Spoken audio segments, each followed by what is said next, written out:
So this is how we begin to work, is that we practice changing our mind from ordinary states that are mixed, wholesome and unwholesome, begin to check out what is wholesome and what is not wholesome.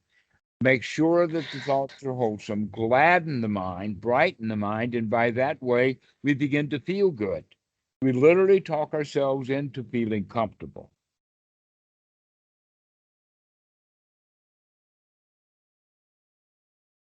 Okay, so you were asking a question that basically was, why don't we just stop the mind rather than corral it into wholesome thoughts? And the first part of the answer is that you don't have the skills to do that, and you'll just wind up being frustrated. And the frustration then is unwholesome, and it's also part of the thinking. That in fact, to go into a state of no thought means that you have to have quite a lot of control over the mind anyway. And the easiest way to start that is by start making the decision that you're going to only allow wholesome thoughts in the mind. That's corralling it. Okay, you can think about it as you're only going to let facts or truth, and you're going to make sure that the kind of thoughts that you have are not fanciful thoughts, because fanciful thoughts, delusional thoughts, based in unreality, are one of these days going to bite you like a snake. And so, making sure then that we begin to corral the mind into a smaller space. One example that you could use is when within Buddhism, for many centuries, they have used the term monkey mind in the sense that the mind will jump from one thing to the next to the next.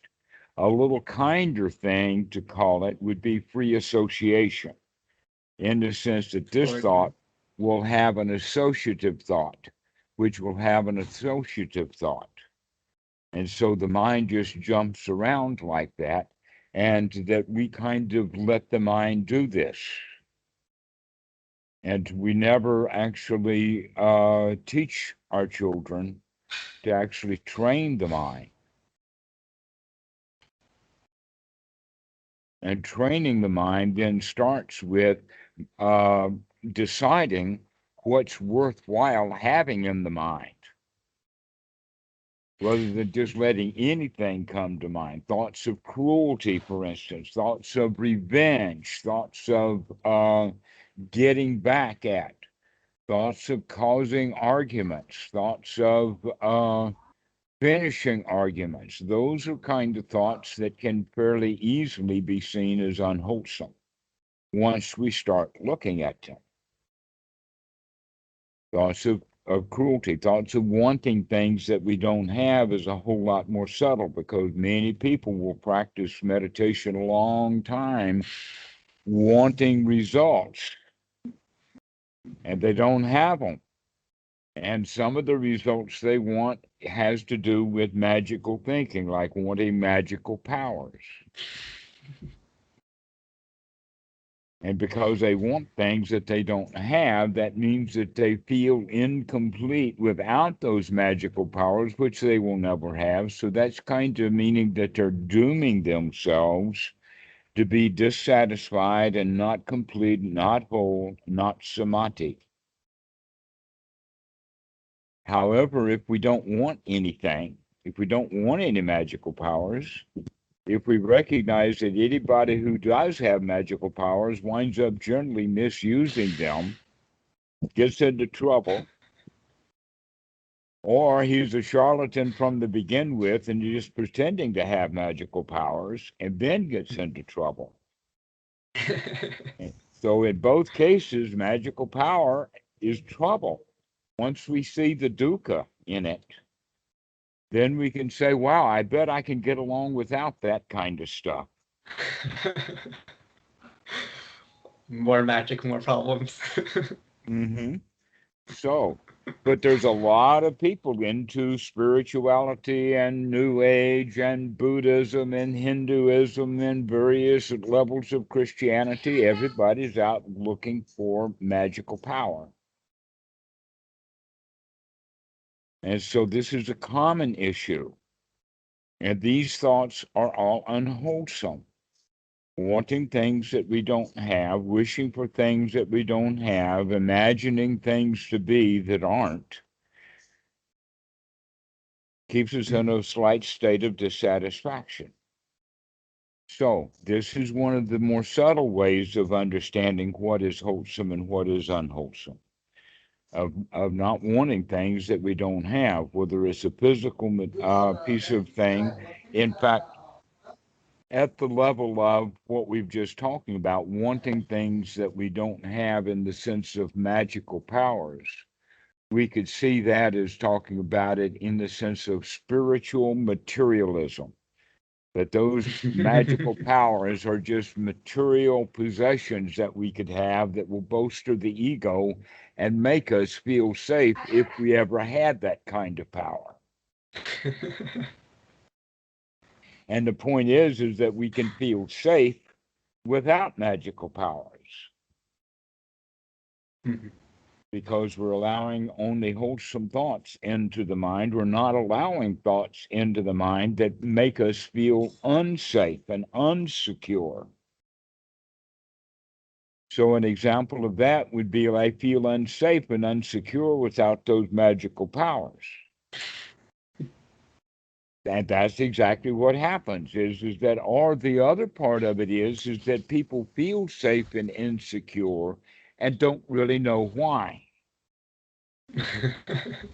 And so they say, well, if I could get magical powers, then I could feel safe and secure. Well, we actually know why they feel unsafe and insecure. It's because it's a habit pattern. They're used to doing it that way. They're used to giving themselves little thoughts, little trickles that set that stuff off, and then it starts into a snowball. And so that means that someplace along the line, we need to wake up to that so that we can actually talk ourselves into the reality of the situation, that there are, in fact, no dangers right now, that right now everything is secure. So when we think of things that could be dangerous, we say, never mind, right now everything is okay. Everything is fine right now. Because thoughts of danger generally are unwholesome, especially if they're false dangers. When there really is no danger. In this present moment, there really is no danger. There's no alligators on your floor. You don't have mafia bosses climbing through your window. Your computer screen doesn't have arms that's about to grab you by the throat. So a lot of people think that one happens. Wow. And they get captured and locked to their PC magically. Mm-hmm. All right, so these are all the kind of thoughts that we could begin to see are unwholesome. And as we going into the constantly being on guard to look at this thought to see if it's wholesome or not. And if it's not wholesome, then we kick it out and we substitute it or bring a new thought in of what something like, wow, I don't have to think about that. Or I can let that go. I can let that fall right apart. That thought, out it goes. Okay. The Buddha had the statement, aha, I see you, Mara.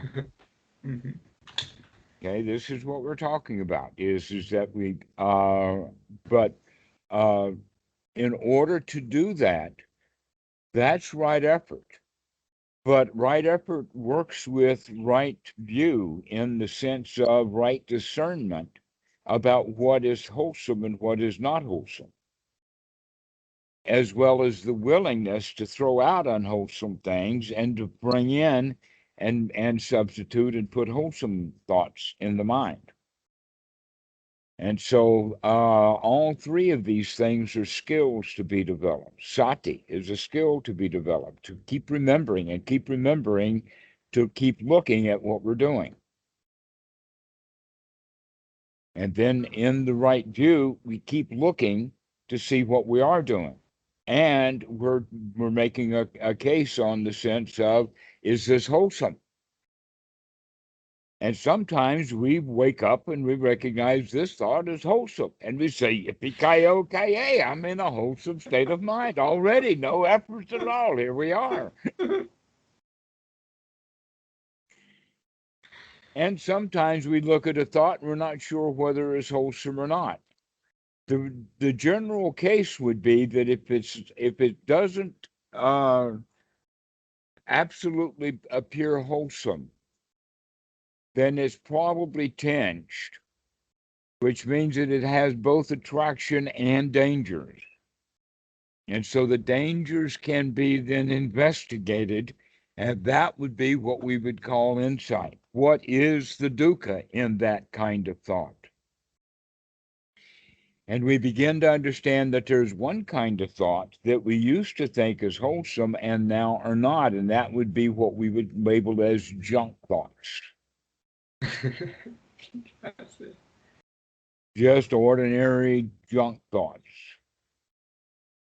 So if you have a thought that causes suffering, but you don't know why, you should investigate the suffering, or should you replace it?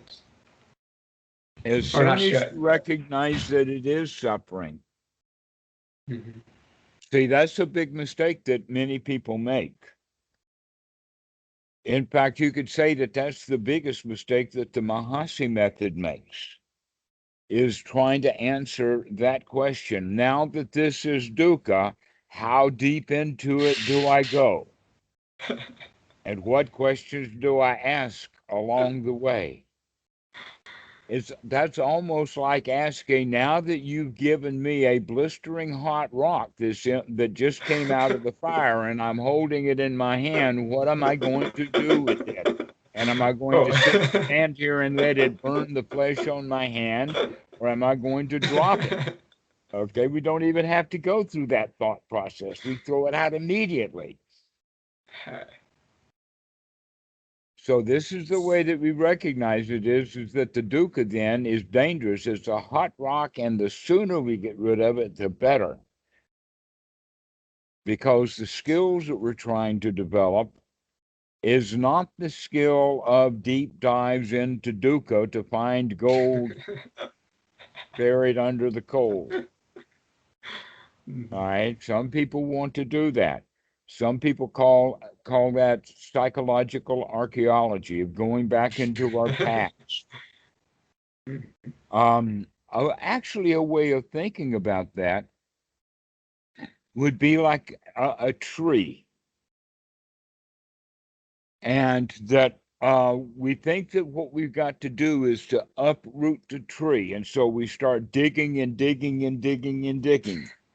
And there's a very interesting other way of doing it, and that is that no, what will kill that tree is by just picking the leaves.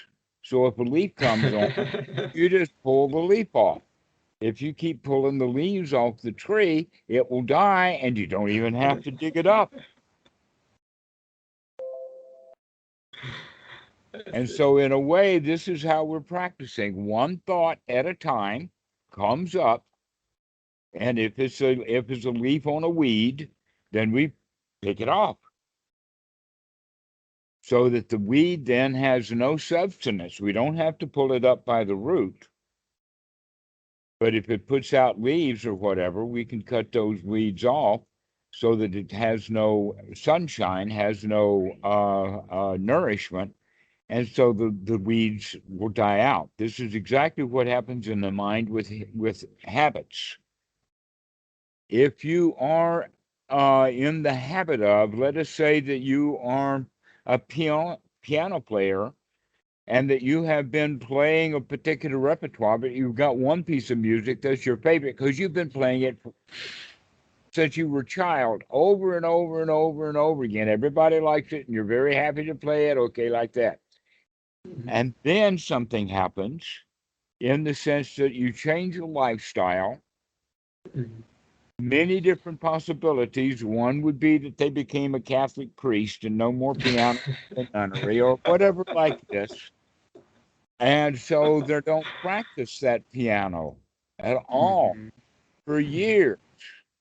And then he walks back up to the piano and he's got a hard time picking his way through that piece that it was so famous for, so favored. So that means that these habits do die out. If we do not exercise them, they will die out. Another example of that would be a trail in the woods, and that the trail actually started with animal paths, then bigger animals, then motorbikes, and finally trucks go through the woods down this path, this trail. But if no travel on that path happens, if somebody puts up a big barricade or that there is a landslide or something that cuts that road off, then that road will grow up to the point that it may be even difficult to find your way through it. Trees will grow and grass will grow and things will come from the sides, and it's hard to even see where the road was. So this is how habits change. And this is why it's so wholesome to take these unwholesome thoughts out of the mind. That's simply like picking the leaves, one leaf at a time, and those old habits will die out.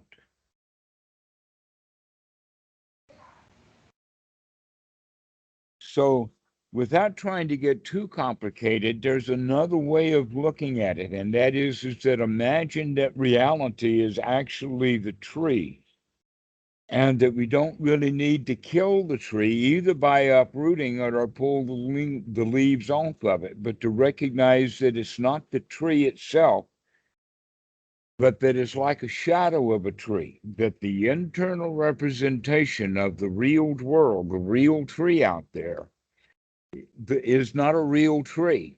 It's kind of more like the shadow of a tree or a picture of a tree, like a photo of a tree, but it's a mental image of the tree. And this is where we live, is in that kind of reality. It's more like the shadow. And so if we can, in fact, get rid of the momentary shadows, we can actually see the tree. So this is another way of talking about it. Instead of picking one leaf off at a time, we're just removing one shadow at a time and stop looking at the shadow and start looking at the tree itself. This is actually how we begin to understand the nature of the Buddha's teaching of Paticca Sammupada. Why would the Buddha teach such a complicated thing? The answer is not complicated. The answer is that that's just how the mind works. And it's a brilliant, easy, step-by-step sequence of exactly how the mind works.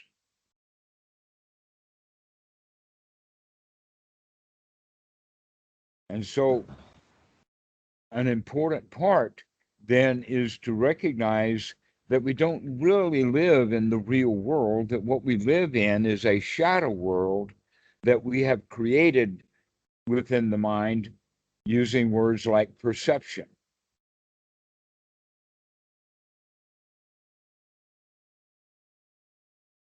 So we perceive. First, we are able to see. We see the tree. But then we bring the image of the tree through the retina into the brain, and there we process that image into recognition. We recognize it as a tree so that we can call it a tree. So that internal representation that has the name to it goes through a process that we call in English perception. In the traditional Paticca Sammupada teaching, it's called Namarupa. Basically, what that means is that we take the real object out there, the rupa, and to name it or bring it on the inside. And so now what we're dealing with is an image or a name or a representation of the tree, not the real tree. And so we kind of already, humans live in a fantasy world. And the fantasy world is something like the real world. The question is, how close to the real world is our fantasy world? If our created fantasy world is very close to the world of reality, then there's very little room for suffering, very little room for unwholesome. But the further away our mind is from actual reality, so that we're living in the past, living in the future, living in magical thoughts, wanting things we don't have, having to endure things that we don't want to endure and wanting to get rid of them. And that whole world that we live in is the world of suffering because it's so far from the actual reality of the situation. And the reality of the situation right now, everything's okay. Everything's all right. Everything's fine.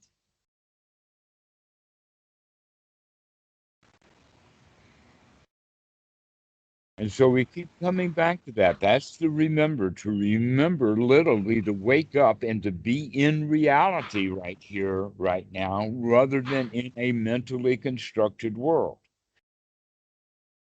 Knowing that we have to mentally construct the world anyway, but that it's dangerous to do it too much. And so we find kind of a sweet spot or a balance point where just enough thinking is all we need to do, just enough perceiving things. And sometimes it's better to not bother to perceive anything at all and just let the input come. Just allow yourself to be in the flood of reality because there's billions of things happening at a billionth of a second. Things are really ferocious. It's almost like you've heard of the stories about the Big Bang. Well, we're still in it.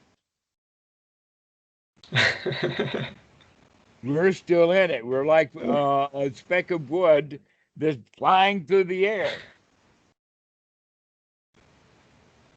And so that's how ferocious things are. We're in a flood. But what happens is that we see a little bit and then we process it and come to an understanding of it. And then that gets us or contacts us. We have feelings about it, and off we go into our own world of misery and suffering while we're not paying attention to what's really going on again. But then eventually we come back and we do see what's going on. But now we're perceiving it, trying to make sense out of it. When we do, we make mistakes, we screw it up. And that's what contacts us. We wind up having even more irrational feelings of liking and not liking. That leads to more clinging and more hell states and more woeful states. Okay. So, what do we do to back through that all the way down to at least to the point of feeling so that we can begin to manage our feelings? This is the first job that we have to do. Is where mindfulness at the point of contact, or wisdom, Bhikkhu Buddhadasa calls it, at the point of contact, so that we can manage and control the way that we feel. That you can feel the way that you want to feel. I mean, people do that all the time. They feel the way that they want to feel. But the problem is that they don't know exactly how to do it. And so it's a hit and miss game. And they wind up feeling bad when their intention was to feel good. An example of that, I want to go vote. So I feel really good about going and voting. And now I have to spend all day in line. And now I don't like it at all. So we have this whole thing going with wholesome and unwholesome thoughts mixed together. And that's the reality that we create. which has a mixture of reality and a mixture of absolute fantasy that doesn't mix with reality. So as we come quicker into the mind, we begin to see how we perceive things. We begin to see how we mix our own past, so that we can begin to understand that if we can turn this perception system off, we can actually turn the feelings off too. And then we can really live in the real world of the sensory input. And it's very nice to be in reality. And so we can practice doing this.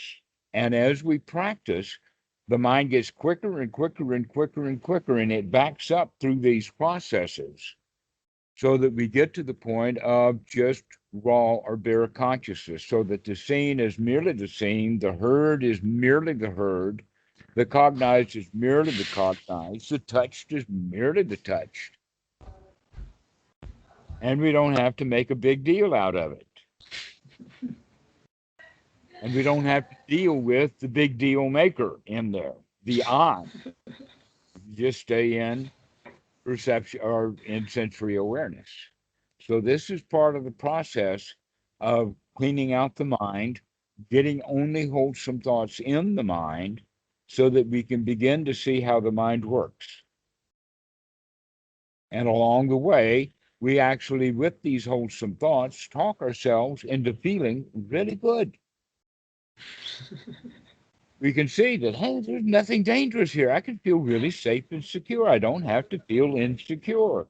It's amazing. Our whole society is a very safe, secure society. The kind of dangers we have are very rare.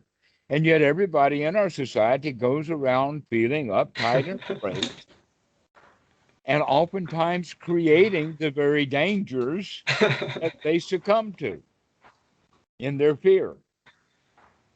Because fear creates the reality. An example of that is that if you encounter a policeman, if you're afraid of him, that'll show. He'll become afraid of you too, and somebody can get shot just because people can't control their feelings.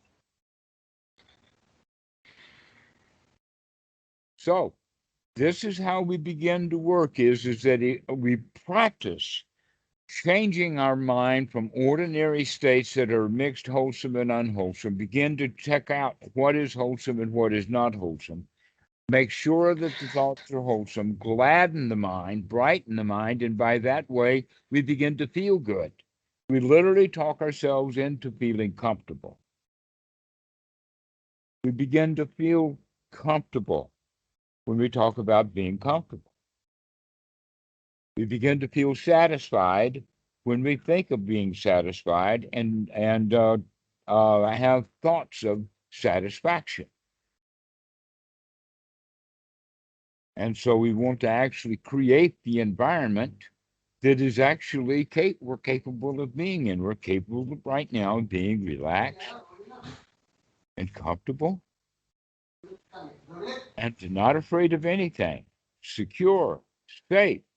And as we do that over and over and over again, bringing the mind back into the wholesome, and start maintaining the wholesome, then we begin to gain confidence.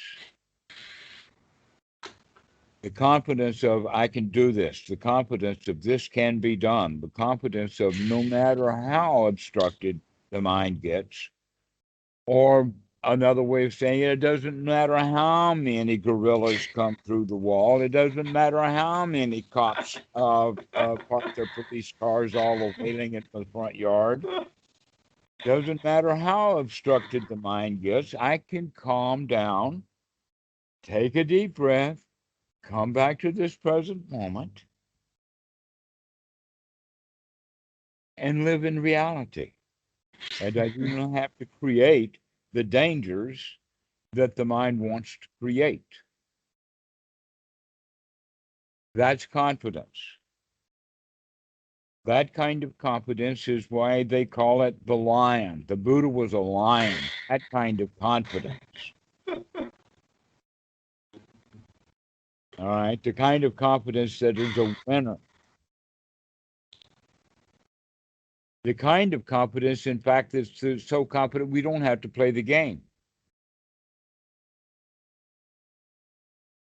Mm-hmm.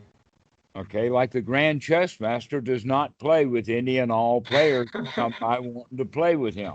He knows that, in fact, if he keeps playing idiots who don't know how to play chess, he'll lose his sharpness. It's better for him to just not play until he's around another grandmaster.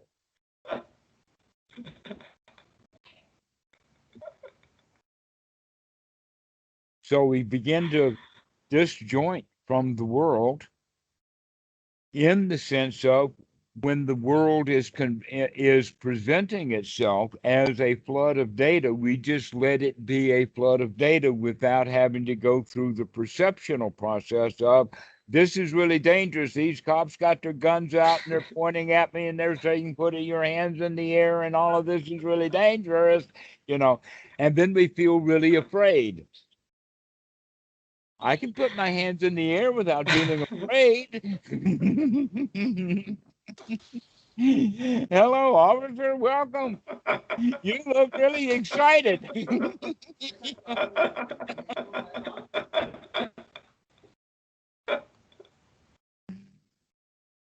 That's the kind of confidence that can be had through the knowledge that you can keep your mind wholesome.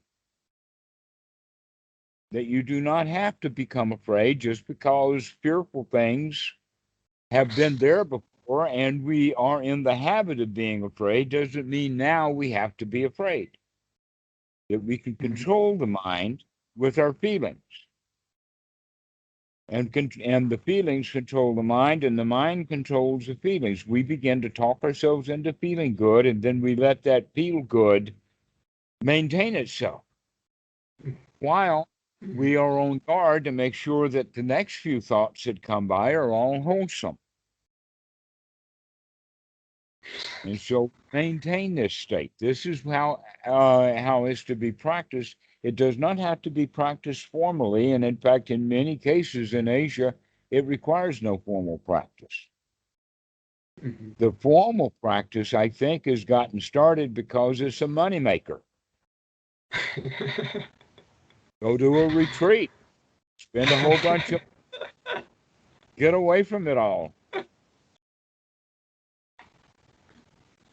Or in fact, you can get away from it all by closing the lid of your PC, closing your eyes.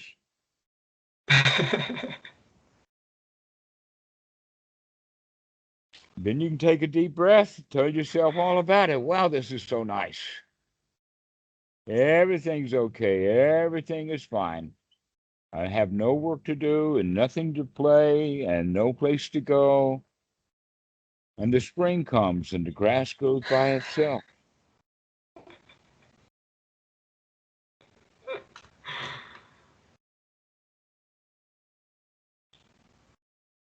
So this is how we practice. It doesn't require that you do it a formal practice if you're doing it often, if you're doing it a lot. And generally what happens with people is that they do have a formal practice. They do it a lot. They gain great benefit. They do feel like the lion. They're on top of the world. And so they stop doing their formal practice and then things start sliding right back downhill.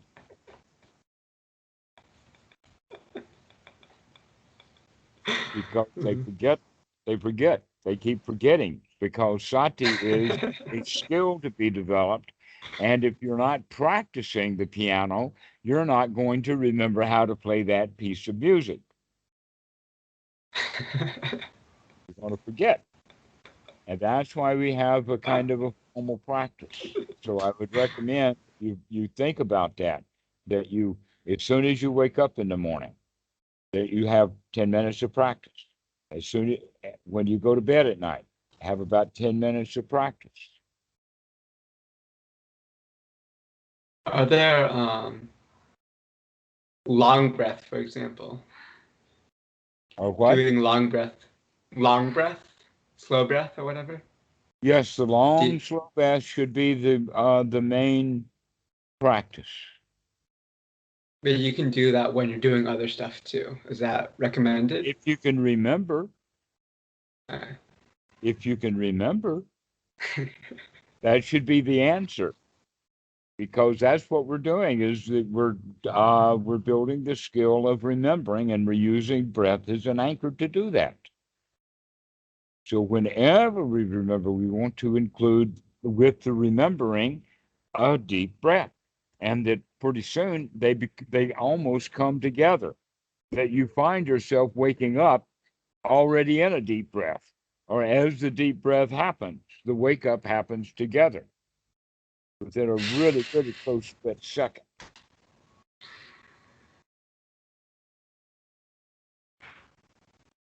You're very buggy. Pardon?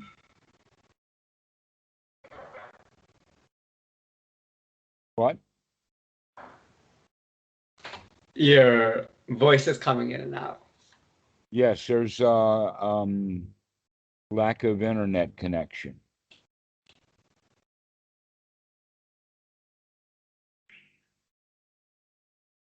So we I'm going pretty to well turn off covered. my camera. I think that we've about got it. Do you have any questions?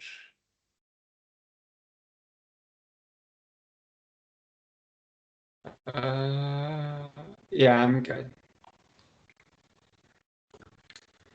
All right, well, we'll finish this call now, and you can go literally practice, redouble your efforts of having a bit of a formal practice to actually sit down just for the instance of developing sati, to develop gladdening the mind, to develop having wholesome thoughts, develop getting yourself into a really good state. I have a question now. All right. Can you do walking practice? Pardon? That's a lot easier for me than sitting there. It's a lot easier for me to walk while doing the practice. Is that okay? Yes, absolutely. Walking is good. Walking, Cool. we need to practice this in all four postures: sitting, standing, walking, and laying down. We've already covered laying down and sitting, walking, standing. Yes. I don't know of anybody who walks a lot who doesn't breathe while they're doing it. But oftentimes I they're used not to even walk. paying any attention to their breathing, and they're also often walking, they're not paying attention to what the mind is doing. So you can do both. You can walk, and you can pay attention to what the mind is doing, and you can pay attention to your breathing. Very But do wholesome. one, but build up, right? Mm-hmm.